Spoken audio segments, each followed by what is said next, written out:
मित्रों, डीएफएस एफआरएल प्रशिक्षण के अंतर्गत हमें प्रभाव का घेरा एवं चिंता का घेरा, circle of influence and circle of concerns, इसका हमें अध्ययन करना है। तो ये प्रशिक्षण क्या चीज़ है और इसकी क्यों आवश्यकता है, तो इसके संदर्भ में हम लोग थोड़ा जानने का प्रयास करते हैं संक्षेप में। मित्रों, ये अच्छी बात है कि हम सर्कल ऑफ इन्फ्लुएंस या सर्कल ऑफ कंसर्न्स की बात कर रहे हैं, लेकिन मैं आपको कहूँगा कि ठीक है, ये दोनों सर्कल तो हैं ही, लेकिन इसके अलावे भी मैं एक सर्कल की बात करूँगा जिसे हम कहते हैं सर्कल ऑफ कंट्रोल। वर्ड पे ध्यान दीजिएगा, सर्कल ऑफ कंट्रोल। तो ये सर्कल ऑफ कंट्रोल इसी के अंतर्गत है। सर्कल ऑफ इन्फ्लुएंस एवं सर्कल ऑफ कंसर्न्स जो है, प्रभाव का घेरा एवं चिंता का घेरा के बीच एक नियंत्रण का घेरा भी है। तो अभी तक ज़्यादा देर आपको मैं शब्द जाल में ना शामिल करके थोड़ा आगे बढ़ता हूँ। देखिए, इसमें हम लोग को क्या क्या देखना है, क्या क्या पढ़ना है। देखिए, अभी आपके स्क्रीन पे है the 7 habits of highly effective people, है ना। The 7 habits of highly effective people, powerful lessons in personal change, with a foreword by Jim Collins, author of Good to Great and co-author of Great by Choice। और देखिए, यहाँ एक और नाम आ रहा है, स्टीफन आर कॉवे, हाँ। और इस बुक के सबसे ऊपर में लिखा हुआ है 25th anniversary edition, over 25 million copies sold. साथियों, 1 मिलियन का मतलब होता है 10 लाख। 25 मिलियन का मतलब होता है, 25 में 6 शून्य लगा दीजिए, 2 करोड़ 50 लाख। ठीक है, इसका मतलब है कि इस किताब की 2 करोड़ 50 लाख प्रतियां बिक चुकी है। तो कुछ तो मामला जरूर बनता है। तो देखते हैं इसमें और क्या क्या बातें हैं, उसको समझते हैं हम लोग। साथियों, हमारे सामने जो बुक है उसका नाम है 7 habits of highly effective people. ठीक है, यानी इसको यदि हम हिंदी में ट्रांसलेट करेंगे तो इसको हम लोग नाम दे सकते हैं अति प्रभावकारी लोगों की 7 आदतें। ध्यान से सुनिएगा, अति प्रभावकारी लोगों की 7 आदतें। राइटर का नाम है स्टीफन आर कॉवे। तो यदि इस किताब के बारे में आपने सुना है तो ठीक, और यदि नहीं सुना है तो थोड़ा बहुत संक्षेप में मैं बताने का प्रयास करता हूँ। ठीक है, और मैं ये नहीं कह रहा हूँ कि आप इस पुस्तक को पढ़ ही जाइए, ऐसा नहीं है। इस पुस्तक में जो हैं, जो ज्ञान की बातें हैं, जिसे हर प्रोफेशनल को जानना चाहिए। आज एक शिक्षक की भूमिका भी जो है वो शिक्षक के साथ साथ मैनेजरियल स्किल डेवलप करने की भी बात है। अधिकांश शिक्षक जो हैं वो काम के दौरान ये कहते हुए पाए जा सकते हैं कि मेरे ऊपर काम का बहुत ज़्यादा बोझ है या मुझे बहुत काम करना पड़ता है। तो काम करना पड़ता है वो अपने जगह ठीक है, लेकिन उसमें प्लान की कहीं कमी हो सकती है ना। प्लान की कहीं कमी हो सकती है। तो इसमें देखिए जो प्रशिक्षण है, इसमें प्रशिक्षण में देखिए क्या क्या हम लोग को करना। अब स्क्रीन पे भी आप थोड़ा देखते रहिए, मेरी बात को भी सुनते रहिए। हम क्या करेंगे, प्रभाव और चिंता के घेरे के बारे में जानेंगे, पहचानेंगे कि हम दैनिक जीवन में किन चीज़ों को प्रभाव के घेरे में रख सकते हैं और कैसे। आगे है, यह महत्वपूर्ण नहीं है कि आपके कार्यक्रम में क्या प्राथमिकता है, लेकिन अपनी प्राथमिकताओं को निर्धारित करना महत्वपूर्ण है। देखिए, ये एक महत्वपूर्ण सेंटेंस है स्टीफन कोवे का। यह महत्वपूर्ण नहीं है कि आपके कार्यक्रम में क्या प्राथमिकता है, आपकी प्रायोरिटी, आपके कार्यक्रम में क्या प्रायोरिटी है ये ज़्यादा इम्पोर्टेंट नहीं है, लेकिन अपनी प्राथमिकताओं को निर्धारित करना महत्वपूर्ण है। देखिए, हम सभी इंसान हैं, ये तो ठीक है। तो हमारी ज़िंदगी जो है ना, यूं ही नहीं कट जाती है, सच पूछिए तो।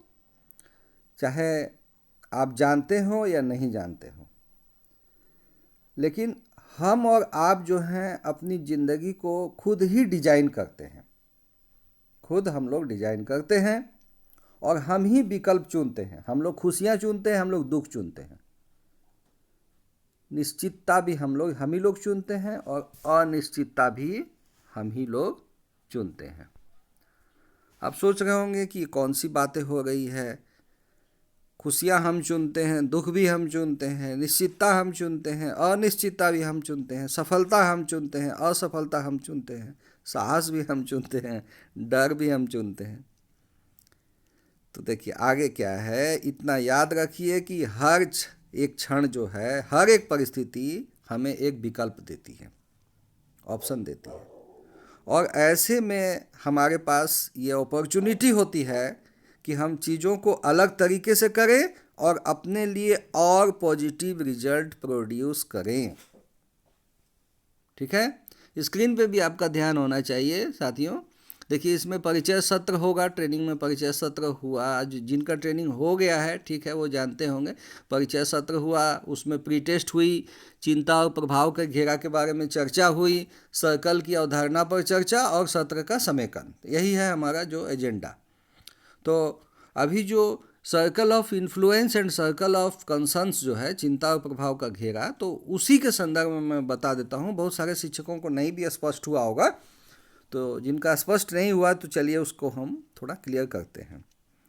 देखिए, अभी अभी जैसे मैं बोल रहा था कि 7 हैबिट्स, तो 7 हैबिट्स में पहला हैबिट है साथियों, उसको हम लोग बोलते हैं कि प्रोएक्टिव बनिए।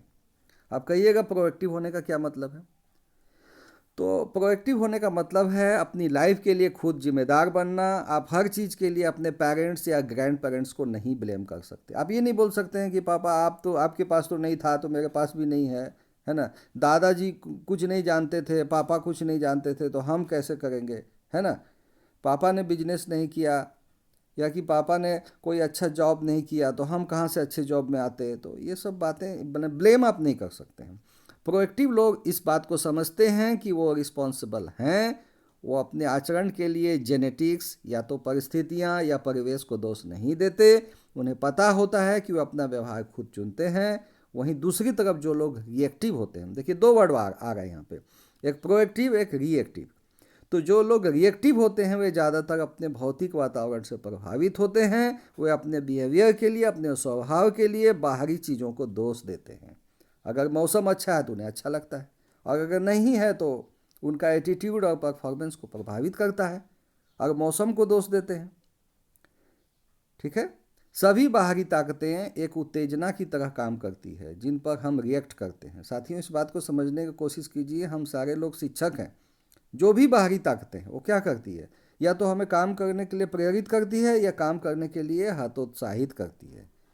लेकिन क्या हम बाहरी चीज़ों से रिएक्ट होकर के काम करें या कि हम काम को छोड़ दें? तो इसी उत्तेजना और जो प्रतिक्रिया है उसी में ताकत छिपी होती है, उसमें ताकत छिपी होती है। और वो होती है इस बात की स्वतंत्रता कि आप अपनी प्रतिक्रिया का चयन स्वयं कर सकते हैं। एक बेहद महत्वपूर्ण चीज़ ये होती है साथियों कि आप इस बात का चुनाव कर सकते हैं कि आप क्या बोलते हैं। आप जो भाषा प्रयोग करते हैं वो इस बात को इंडिकेट करती है कि आप खुद को कैसे देखते हैं।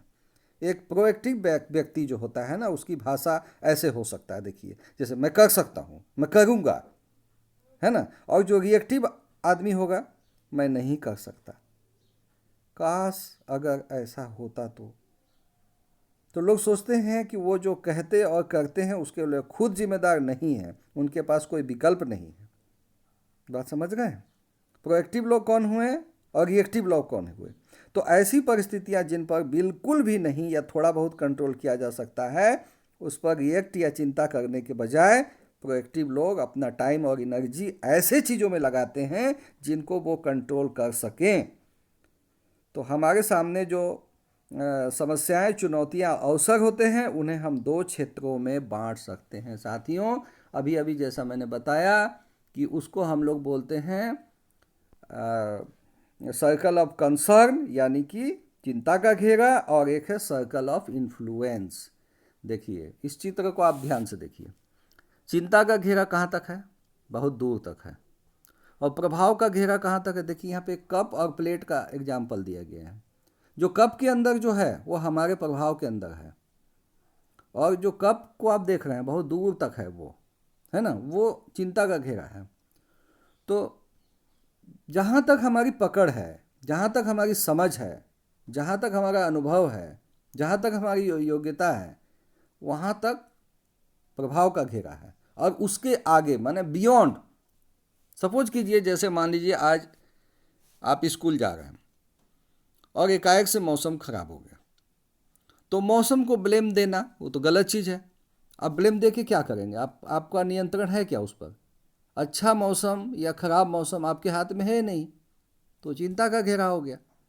अब मान लीजिए कि आपके पास बेमौसम बरसात में भी यदि रेनकोट अवेलेबल है और बहुत आसानी से अवेलेबल है, आप फटाफट रेनकोट को निकाले, पहने और चलते बने, आपके हाथ में था। अब मान लीजिए कि वो रेनकोट ऐसे स्थान पर रखा हुआ था जो जिसको ढूंढना ही मुश्किल था। उस समय आप खुद पे खींचते हैं, कहाँ रख दिया पता नहीं, घर के सदस्यों को दोष देंगे, आप लोग को रखना नहीं आता है, तुम लोग को रखना नहीं आता, कहाँ रख दिए, अरे ये सब चीज़ संभाल के ना रखना चाहिए।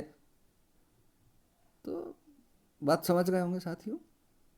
कुछ चीज़ें अपने हाथ में होती है, कुछ चीज़ें अपने हाथ से बाहर होती है। तो प्रोएक्टिव लोग जो है अपने प्रयत्न यानी कि जो जो कोशिश है उस पर अपनी ध्यान केंद्रित करते हैं और ऐसी चीज़ों पर काम करते हैं जिनके बारे में वो कुछ कर सकते हैं, है ना। जैसे अपना स्वास्थ्य है उसकी देखभाल कर सकते हैं, अपने घर के बच्चे हैं उनकी देखभाल कर सकते हैं, अपने जो समस्या मतलब जो भी है। और रिएक्टिव लोग क्या करते हैं, वो जो मूल जो चीज़ें हैं उन पर उनका ध्यान नहीं बल्कि दूसरी चीज़ों पर, है ना। रिएक्टिव लोग बोलेंगे अरे ये देश का जो है ऋण काफ़ी बढ़ गया है, आतंकवाद की समस्या बढ़ गई है। वो आतंकवाद से सीधे सीधे उसका संबंध नहीं है लेकिन उससे जोड़ रहे हैं। मौसम बहुत ख़राब चल रहा है इधर, तो इस बात की जानकारी होना कि हम अपनी एनर्जी किन चीज़ों में खर्च करते हैं प्रोएक्टिव बनने की दिशा में एक बड़ा कदम है। चलिए अब हम लोग हैबिट नंबर 2 की बात करते हैं, है ना। देखिए यहाँ पे जो आपके सामने देखिए चिंता का घेरा और प्रभाव का घेरा को बहुत अच्छा से समझाने का प्रयास किया गया है। आप समझ सकते हैं तो ठीक है, अदरवाइज मैं भी कुछ आपको समझाने का प्रयास करता हूँ, कुछ बताता हूँ जो हमने समझा है। तो हैबिट नंबर 2 के बारे में बताता हूँ। आपके इमेजिनेशन या कल्पना पर आधारित है, ठीक है। यानी आपकी जो क्षमता जो आपको अपने दिमाग में उन चीज़ों को दिखा सके जो आप अभी अपनी आंखों से नहीं देख सकते। यह इस सिद्धांत पर आधारित है कि हर एक चीज़ का निर्माण 2 बार होता है, पहला मेंटल क्रिएशन और दूसरा फिजिकल क्रिएशन। तो इसको समझिए, मेंटल क्रिएशन क्या है और फिजिकल क्रिएशन क्या है, ठीक है। जैसे मान लीजिए हम लोग को अपना मकान बनाना है, तो मकान बनाने के लिए हम लोग क्या करते हैं? आप लोग कहेंगे नक्शा बनाते हैं। जी नहीं, नक्शा से पहले भी एक ब्लूप्रिंट बनाते हैं अपने दिमाग में, बनाते हैं नहीं बनाते हैं। उसी प्रकार मेंटल क्रिएशन होने के बाद ही फिजिकल क्रिएशन होनी चाहिए। अगर आप खुद मतलब किसी चीज़ को विजुअलाइज नहीं करते तो आप क्या हैं और क्या बनना चाहते हैं, तो आप अपनी लाइफ कैसी होगी इस बात का फैसला औरों पर और परिस्थितियों पर छोड़ देते हैं। बात समझे? तो आप अपने लाइफ का फैसला दूसरों पे और परिस्थितियों पर छोड़ना चाहते हैं तो फिर वो चीज़ें जो हैं वो आपको विशेष लाभ नहीं पहुंचा पाएगी आपके जीवन में, ठीक है। तो अभी जो दूसरी हैबिट के बारे में बता रहा हूँ, तो इस बारे में आप इस तरह से अपनी विशेषता को पहचानते हैं और फिर अपनी पर्सनल मोरल और जो इथिकल जो गाइडलाइंस होता है उसके अंदर खुद को खुश रख सकते हैं और पूर्ण कर सकते हैं। अंत को ध्यान में रखकर आरंभ करने का अर्थ है हर दिन काम या प्रोजेक्ट की शुरुआत। तो एक क्लियर विजन के साथ काम करना, उसकी दिशा क्या होगी, उसकी मंजिल क्या होगी, तो फिर आप जो है प्रोएक्टिवली उस काम में लग सकते हैं। तो इसको हमने नाम दिया इमेजिनेशन। ठीक है। तो जो हैबिट नंबर 2 है उसको प्रैक्टिस में लाने का सबसे अच्छा तरीका है कि आप अपना खुद का एक पर्सनल मिशन स्टेटमेंट बनाइए। ध्यान दीजिए, पर्सनल मिशन स्टेटमेंट। इसका फोकस इस बात पर होगा कि आप क्या बनना चाहते हैं और क्या करना चाहते हैं। ये सक्सेस के लिए की गई आपकी प्लानिंग है। इस बात की पुष्टि करता है कि आप कौन हैं, आपके गोल को फोकस में रखता है और आपके आइडियाज़ को इस दुनिया में लाता है। आपका मिशन स्टेटमेंट आपको अपनी ज़िंदगी का लीडर बनाता है। आप अपना भाग्य खुद बनाते हैं और सपने आपने जो देखे हैं उसको आप साकार करते हैं। ठीक है। तो इस तरह से साथियों हम लोग कुछ कुछ समझने का प्रयास कर रहे हैं। तो आइए जाने की घेरे क्या है। चलिए इसी तरह से जैसे अभी जैसे मैंने आपको बताया था कि ये सारी चीज़ें साथियों हम लोग किस लिए मतलब बात कर रहे हैं, ये हम लोग बैलेंस्ड लाइफ के लिए बात कर रहे हैं। हमारे लाइफ की प्रायोरिटीज़ क्या हैं उस पर फोकस करने के लिए बोल रहे हैं। हम सारे लोग प्रोफेशनल हैं, हम सारे लोग जो हैं वो खुद अकेले के लिए काम नहीं कर रहे हैं बल्कि समाज के लिए काम कर रहे हैं, समाज को साथ लेके काम कर रहे हैं। तो इसमें टाइम मैनेजमेंट भी बहुत इंपॉर्टेंट होता है। ठीक है। इसमें पर्पस, कोई काम का पर्पस, उसका वैल्यूज, आपका रोल है ना, और जो प्रायोरिटीज, बहुत सारी चीज़ें हैं इसके अंदर, है ना। और एक बात याद रखिएगा कि आप हमेशा जीत जाइएगा ये कोई ज़रूरी नहीं है। आप हमेशा जीत ही जाएंगे, आप जो है हर जगह सक्सेसफुल हो जाएंगे, ऐसा नहीं है ना। देखिए यहाँ पे है 5 मिनट का समय लें एवं एक सूची बनाएं। अब यहाँ एक सूची बनाने की बात है कि कौन कौन चीज़ें ऐसी हैं जिन पे आपका नियंत्रण है, कौन कौन चीज़ें ऐसी हैं जिन पे आपका नियंत्रण नहीं है ना। तो बहुत सारी ऐसी चीज़ें हैं जिस पे आपका नियंत्रण है और बहुत सारी चीज़ें ऐसे हैं जिस पे आपका कोई नियंत्रण नहीं है। तो जिन चीज़ों पे नियंत्रण नहीं है उसके बारे में ज़्यादा फोकस करना कोई बुद्धिमानी नहीं है। फोकस उस पे करना चाहिए जिस पे कि व्यक्ति विशेष का पकड़ हो, है ना, और जिस पे वो काम बढ़िया से कर सके। ठीक है। तो ये सब चीज़ें हैं। और काम के प्रति जो इंटेंशन है, हमारे लाइफ के जो एक्सपीरियंसेस हैं, तो ये सब बहुत सारी चीज़ें हैं जो हम लोगों को समझना है। तो बाकी बातें आप जो है प्रशिक्षण के अंतर्गत तो समझिएगा जहाँ कहीं भी आप प्रशिक्षण कर रहे हैं। लेकिन फिर भी इसमें जो मूल बात है वो बात यही है कि कुछ चीज़ें आपके नियंत्रण में होती है, कुछ चीज़ें आपके नियंत्रण में नहीं होती है। जिन चीज़ों पे आपका नियंत्रण है उन पे हमें फोकस करना है। जिन चीज़ों पे हमारा नियंत्रण नहीं है उस पर हमें परेशान होने की कोई आवश्यकता नहीं है। यदि हम उस पर अपना ध्यान केंद्रित करेंगे तो निश्चय ही हमारा काम भी बाधित होगा और इस प्रकार से जो है हमारे पास जो ज्ञान है, हमारे पास जो स्किल है, उसका सही उपयोग भी नहीं हो पाएगा। तो ये सारी चीज़ें जो है वो बैलेंस्ड लाइफ के लिए है, एक संतुलित जीवन के लिए है, एक संतुलित प्रोफेशनल होने के ख्याल से प्रत्येक व्यक्ति को ये बातें जाननी चाहिए। तो कुल मिलाकर संक्षेप में यही है कि सर्किल ऑफ इन्फ्लुएंस जो है और सर्किल ऑफ कंसर्न जो है उसमें हम लोगों को कुछ अपनी हैबिट्स बदलना होगा और हमें जो है अपने मूल काम पे फोकस करना होगा। और एक्सक्यूजेज और जो बियॉन्ड जो मतलब हमारे लिमिटेशंस जो चीज़ें हैं, हम उस सर्किल के अंदर जो हमारे इन्फ्लुएंस के अंतर्गत आती है उस पे हम फोकस करेंगे। और जो बियॉन्ड जो हमारे इन्फ्लुएंस है यानी सर्किल ऑफ जो कंसर्न है उस पे हम ज़्यादा ध्यान नहीं देंगे। और इस प्रकार से जो हमने अपने जीवन के लिए जो मिशन स्टेटमेंट बनाया हुआ है, जो हमने क्लियर एक विज़न सोचा हुआ है, उस पे हम आगे बढ़ सकते हैं। सफलता असफलता अपने हाथ में होती भी है, नहीं भी होती है, लेकिन इंसान को चाहिए कि जो वो एक्सक्यूजेस पे अपना ध्यान केंद्रित ना करे। और इसी तरह से अभी जैसे इस ट्रेनिंग के माध्यम से कहा जाए तो सर्कल ऑफ इन्फ्लुएंस पे ध्यान केंद्रित करे, सर्कल ऑफ कंसर्न पे नहीं।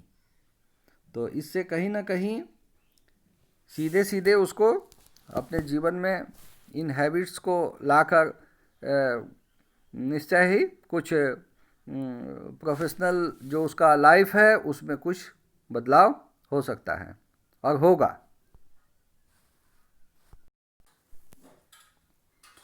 तो साथियों, स्टीवन कोवी के द्वारा जो ये विचार दिया गया circle of concern and circle of influence के बारे में, तो इस संबंध में हम यही कहेंगे कि who focus on what they can do and can influence, है ना।